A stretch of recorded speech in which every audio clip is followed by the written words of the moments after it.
She ignored the signs. She ignored the sheriff's warning. And she ignored the law when she climbed my fence in the middle of the night with bolt cutters, a flashlight, and a pickup truck waiting to haul off my farm equipment. But this time, I wasn't out of town. I was home, armed, and legal. So when HOA Karen trespassed again and lunged at me while trying to steal a $14,000 hay baler, I acted within my rights. I didn't want it to end like that, but when you break into a ranch and attack the owner, don't be surprised when you get dropped legally. The setup. My ranch, her obsession. I live on 32 acres of fenced farmland in western Kentucky. Hay, cattle, tools, equipment, everything paid off, zoned, and legal. Across the back fence is a wealthy HOA neighborhood called Oak Ridge Preserve. And right on the board, Karen Bellamy. She's called code enforcement on my barn, complained about my goats screaming, and even told the county that my grain silos were visual pollution. But the worst? She believed my property used to be part of the community, and that I had no right to hoard tools that could benefit everyone, which is HOA code for I want your stuff. The escalation begins. First, she left fake HOA compliance notices on my gate. Then she filed trespass petitions, all denied. Then she trespassed herself twice and got a warning from the sheriff.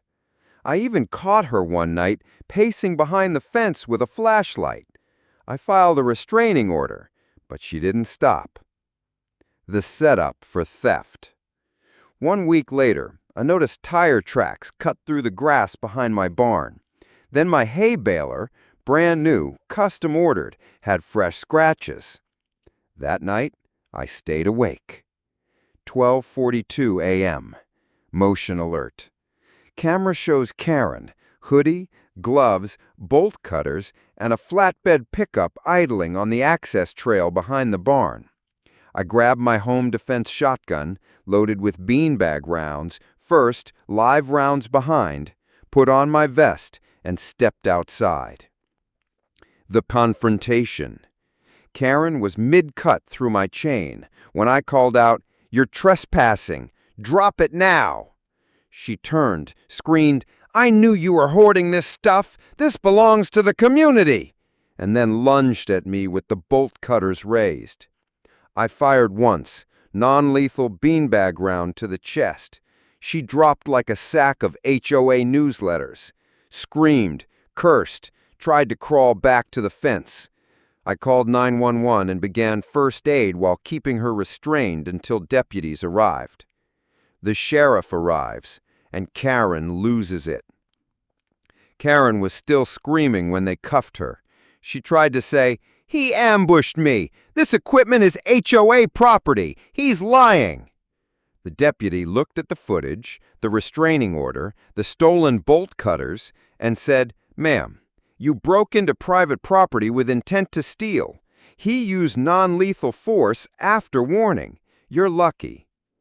She was charged with felony trespassing, attempted grand theft, violation of a restraining order, and assault with a tool as a weapon. The legal aftermath. Karen took a plea deal, but the court still ordered 1 year probation, $18,000 in damages, and a permanent no-contact order. The HOA voted her out as president, sent me a written apology, and paid me an additional $6,500 settlement to avoid civil suit. The community backlash. Once the security footage went public, she became a local meme.